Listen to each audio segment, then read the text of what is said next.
دو دلوں کی داستان قسط نمبر 34۔ ظہیر اس دن کا گیا آج پورے ایک ہفتے کے بعد گھر لوٹا تھا۔ وہ جیسے ہی اپنے پورشن میں آیا تو سامنے ہی ماں کو دیکھتے ساری تھکن اتر گئی تھی۔ ظہیر کو سینے سے لگاتے، ان کا سر چومتے انہیں اپنے ساتھ صوفے پر بٹھایا۔ شروع میں تو انہیں بہت غصہ آتا تھا جب وہ کئی دنوں تک گھر نہیں آتا تھا، لیکن اب وہ عادی ہو گئی تھی۔ تھک گئے ہوگے، جاؤ فریش ہو جاؤ، میں کھانا لگواتی ہوں، اور پھر جا کر اپنی لاڈلیوں کو بھی مناؤ جو بہت شدید ناراض ہے تم سے۔ وہ پیار سے اس کے بال سنوارتے بولے جب کچن سے زارا باہر آئی۔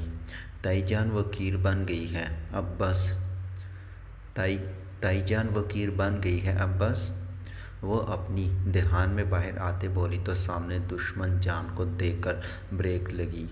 ناراض تو وہ بھی بہت تھی، اس سے بنا ملے بنا بتائے چلا گیا تھا اور ایک ہفتے سے کوئی رابطہ ہی نہیں کیا تھا۔ اسے سامنے دیکھ کر تو موڈ اور بھی فریش ہو گیا تھا ظہیر کا، لیکن جانتا تھا وہ سخت ناراض ہوگی۔ شکریہ بیٹا، اصل میں ظہیر کو کھیر بہت پسند ہے۔ جب اس نے بتایا کہ آج گھر آئے گا تو تبھی تمہیں بلا لیا، کیونکہ میرے گھٹنے میں درد تھا، کھڑا بھی نہیں ہوا جا رہا تھا۔ زارا نے وہ سب پکانا سیکھ لیا تھا جو ظہیر کو پسند تھا۔ سب اس کو اس طرح دیکھ کر حیران تھے، لیکن فاطمہ بیگم بہت خوش تھی کہ چلو بیٹی کو کچھ تو عقل آئی۔ نہیں تائی امی، شکریہ کی کیا بات ہے، میں چلتی ہوں، کچھ کام ہے۔ وہ جلد سے جلد وہاں سے جانا چاہتی تھی، رونا بھی بہت آ رہا تھا، اس لیے اجازت ملتے ہی وہ فوراً وہاں سے بھاگ گئی تھی۔ ظہیر کی نظروں نے دور دور تک اس کا پیچھا کیا تھا۔ وہ بعد میں اسے منانے کا سوچتے فریش ہونے چلا گیا تاکہ جلدی سے اپنی لاڈلیوں کو منا سکے۔ ایزل نے بھی شادی کے بعد جاب چھوڑ دی تھی اور زید صاحب بھی داجان کے کہنے پر آفس جوائن کر چکے تھے، جبکہ بینک کی جاب انہوں نے چھوڑ دی تھی۔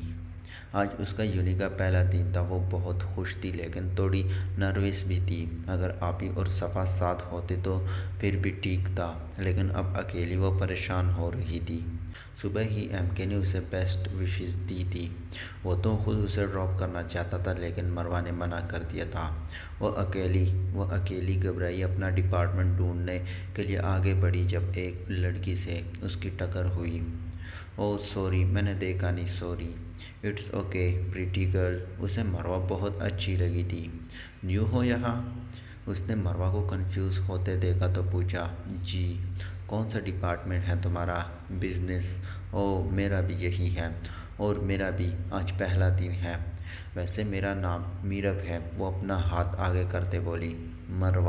مروہ نے بھی اس کا ہاتھ تھامتے کہا، چلو پھر چلتے ہیں ڈپارٹمنٹ اور کلاس کو میں معلوم کروا چکی ہوں، چلتے ہیں۔ وہ اسے لیے کلاس کی طرف بڑھ گئی۔ مروہ کو بھی کچھ حوصلہ ہوا تھا۔ کچھ ہی دیر میں ان کی اچھی گپ شپ ہو گئی تھی۔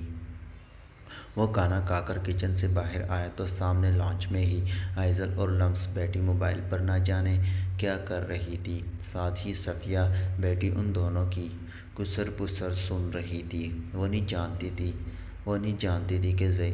جانتے تھے کہ ظہیر واپس آ گیا ہے۔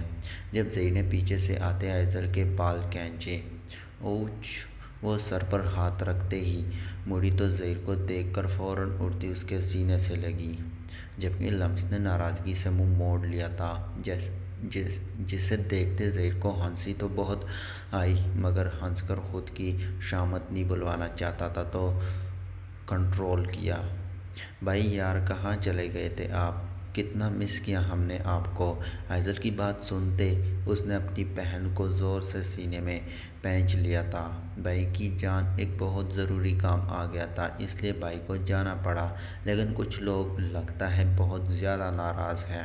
وہ لمس کو دیکھتے بولا تو ایزل ہنس دی، جبکہ لمس نے ایک شکوہ کن جبکہ لمس نے ایک شکوہ کن نظروں سے دونوں کو دیکھا اور وہاں سے اٹھ کر جانے لگی جب تیزی سے ظہیر نے آگے بڑھتے اسے اپنے حصار میں لیا تھا۔ لمس نے جھٹپٹا کر نکلنا چاہا جب ظہیر نے اسے سختی سے گلے لگایا تھا۔ جب خود کو نہ چھڑوا سکی تو ظہیر کے سینے میں ہی منہ دیے رو دی۔ صفیہ تینوں کو پیار سے دیکھ رہی تھی۔ سوری میری جان، میں شادی کے دوسرے دن ہی تم دونوں سے ملے بنا چلا گیا تھا، لیکن ایک ایمرجنسی تھی جس کی وجہ سے جانا پڑا۔ ایک انفارمیشن کے مطابق وہ آر کے کچھ ٹھکانوں کا پتہ چلنے پر ان کو برباد کرنے بیسٹ کے ساتھ تھا۔ بھائی ایسے کون کرتا ہے؟ اتنا مس کیا آپ کو، جب آپ کی ضرورت تھی آپ تھے ہی نہیں، وہ سو سو کرتے بولی تو اس نے بے ساختہ اس کے گھنے بالوں پر لب رکھے۔ لیکن میں جانتی ہوں آپ کی مجبوری، اس لیے معاف کر رہی ہوں، آئندہ مجھ سے معافی کی امید مت رکھیے گا۔ وہ اسی کے شرٹ سے ناک صاف کرتے بولی۔ آئندہ ایسی غلطی کبھی نہیں ہوگی، وہ اس کا چہرہ صاف کرتے بولا اور ساتھ ہی جھک کر دونوں بہنوں کے سر پر پیار کیا۔ اب وہ درمیان میں جبکہ وہ دونوں اس کے دائیں بائیں بیٹھے بولے جا رہے تھے جنہیں وہ بہت غور سے سن رہا تھا۔ اتنے میں زاہد صاحب بھی آ گئے تھے۔ ان کو یوں ساتھ دیکھ کر سینے میں ٹھنڈک پڑ جاتی تھی۔ تینوں بچوں کو پیار کرتے وہ بھی بیگم کے ساتھ جا بیٹھے اور ان تینوں کو دیکھنے لگے جو نہ جانے کون کون سی باتیں کر رہے تھے۔ وہ بیٹیوں کو خوش دیکھ کر بہت خوش تھے۔ اتنے سالوں بعد انہیں مکمل سکون میسر ہوا تھا۔ ایک نظر مسکرا کر اپنی شریک حیات کو دیکھا تھا جو نم آنکھوں سے مسکراتے ہوئے انہیں ہی دیکھ رہی تھی۔ انہوں نے ان کے ہاتھ پر ہاتھ رکھتے تسلی دی تھی اور سامنے متوجہ ہوئے جہاں آئزل نہ جانے کون سا پرانا قصہ سنا رہی تھی، جبکہ لمس ظہیر کے سینے پر سر رکھتے آنکھیں موندے بیٹھی تھی اور ظہیر اس کے بالوں میں ہاتھ پھیر رہا تھا۔ وہ کمرے میں آئی تو مصدق بیڈ پر بیٹھے فون میں بزی تھے۔ آپ ابھی تک جاگ رہے ہیں مصدق؟ وہ گھڑی پر ٹائم دیکھتے بولی۔ جی جاگ رہا ہوں کیونکہ مجھے نیند نہیں آ رہی تھی تمہارے بغیر۔ کہاں تھی؟ وہ اس کی طرف ہاتھ بڑھاتے بولا تو وہ اس کے ہاتھ میں اپنا ہاتھ دیتی اس کے پاس آ بیٹھی۔ مصدق نے نرمی سے اسے حصار میں لیا تھا اور اس کا ماتھا چوما تھا۔ بابا کے پورشن میں تھی۔ ظہیر بھائی آج آئے تو ان کے ساتھ وقت کا پتہ ہی نہیں چلا۔ اس کے سینے پر سر رکھتے بولی۔ ہاں کافی دن کے بعد آنا ہوا ہے اس کا۔ خیریت؟ جی کہہ رہے تھے کہ کوئی ضروری کیس آ گیا تھا اس لیے جانا پڑا۔ مطلب بھائی آیا تو آپ شوہر کو تو بھول ہی گئی؟ میڈم اتنا بھی یاد نہیں رہا کہ اس بیچارے شوہر کو اپنی ایزو کے بغیر بالکل نیند نہیں آتی، پھر بھی اتنا ظلم؟ وہ مسکین شکل بناتے بولا تو وہ کھلکھلا کر ہنس دی۔ او میرے بیچارے شوہر کی نیند خراب ہو گئی، وہ اس کے گال کھینچتے لاڈ سے بولی۔ سوری مجھے واقعی ٹائم کا احساس ہی نہیں ہوا، وہ تھوڑی سنجیدگی سے بولی تو مصدق نے مسکرا کر اسے واپس سینے سے لگایا۔ ایسی باتیں کیوں کر رہی ہو؟ میں مذاق کر رہا تھا۔ وہ تمہارے ماما بابا ہیں، تمہارا بھائی ہے، تم جب چاہو ان کے پاس جا سکتی ہو، ان کے ساتھ ٹائم سپینڈ کر سکتی ہو، مجھے کوئی پرابلم نہیں ہے۔ ایسا ویسا کچھ غلط مت سوچنا۔ اس کی بات سن کر وہ ریلیکس ہو گئی۔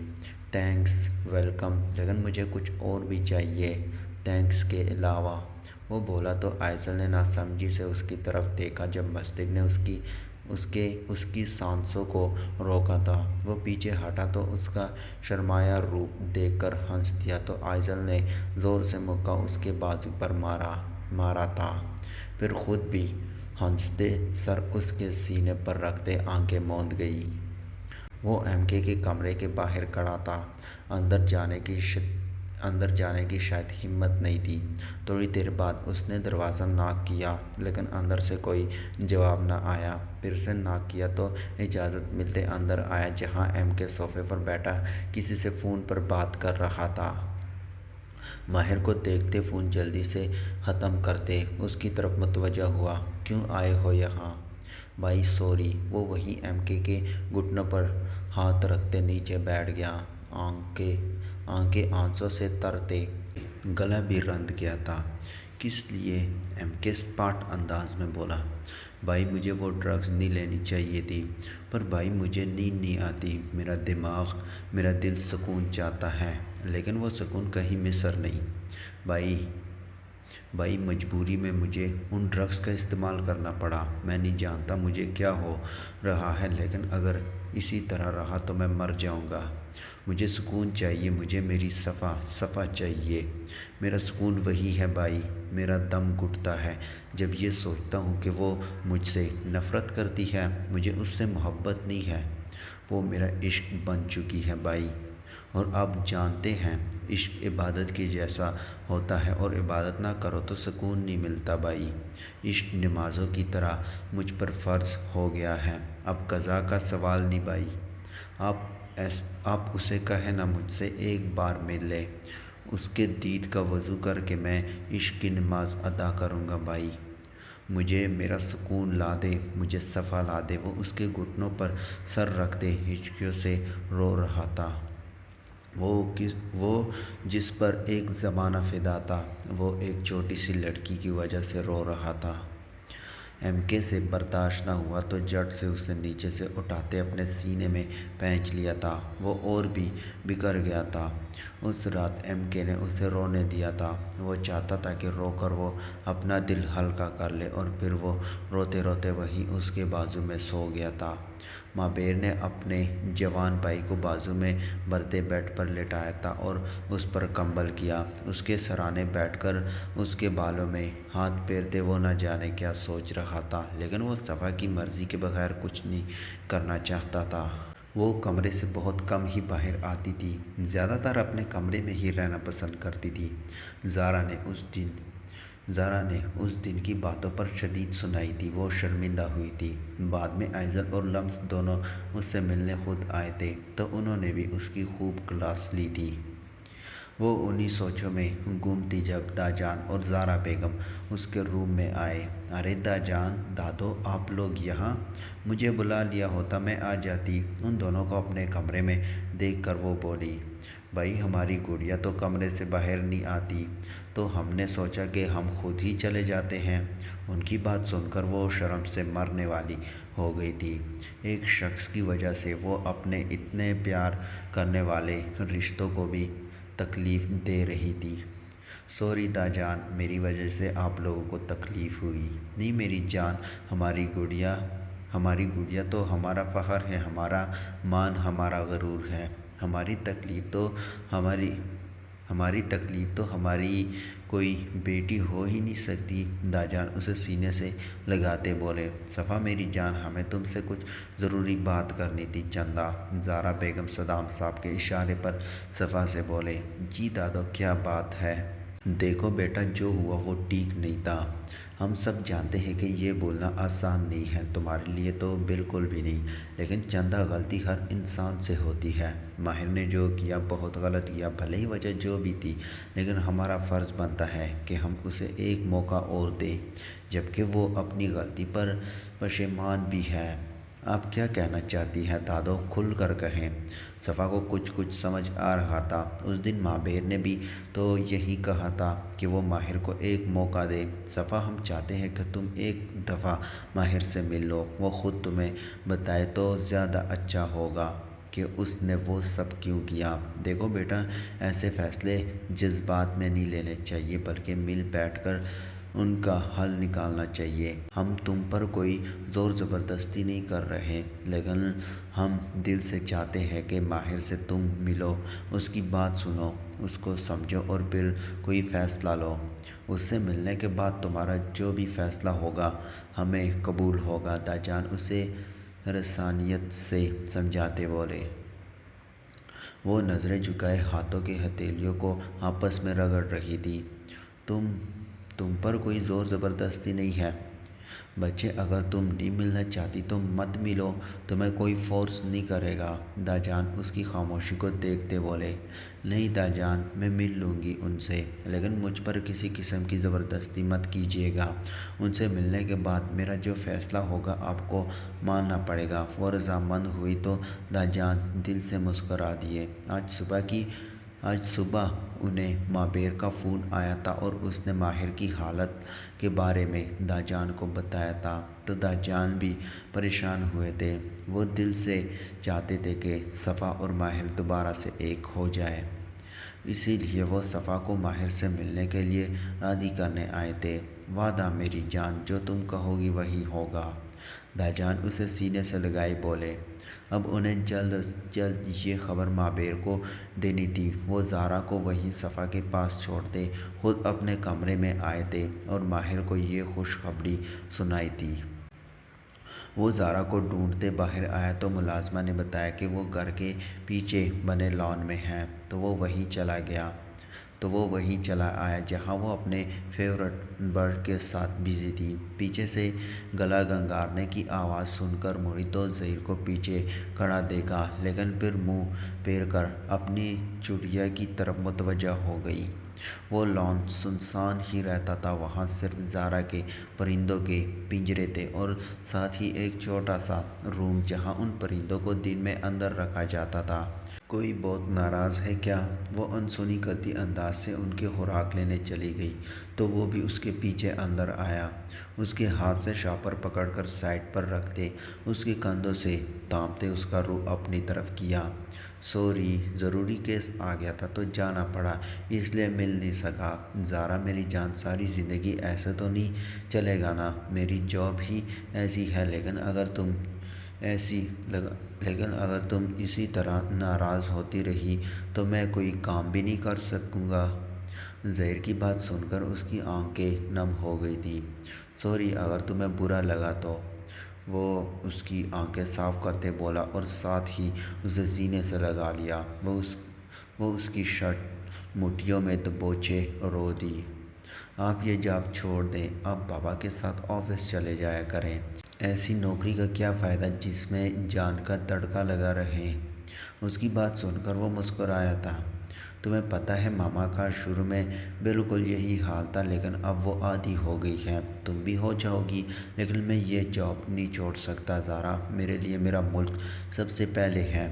اور رہی میری زندگی کی بات، تو اگر تم مجھے 7 کمروں میں بھی چھپا لو تو جب موت آنی ہوگی تو وہاں بھی آ جائے گی۔ اگر میری موت کسی گولی سے لکھی ہے تو میں پولیس میں نہ بھی ہوں تو کسی نہ کسی طرح وہ گولی ہی میری جان لینے کا سبب بنے گی۔ موت سے نہ گھبرایا کرو زارا، یہ تو برحق ہے، اور تم تو میری طاقت ہو، یوں رو کر میری کمزوری مت بننا۔ وہ اسے دھیمے لہجے میں سمجھاتے بولا تو وہ اس سے الگ ہوئی۔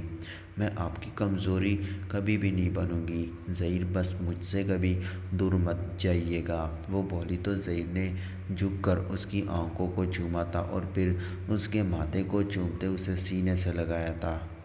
کبھی بھی نہیں جاؤں گا تم سے دور، وعدہ، وہ ہاتھ آگے کرتے بولی تو ظہیر نے اس کا ہاتھ لبوں سے لگاتے اس کے ہاتھ میں اپنا ہاتھ دیا۔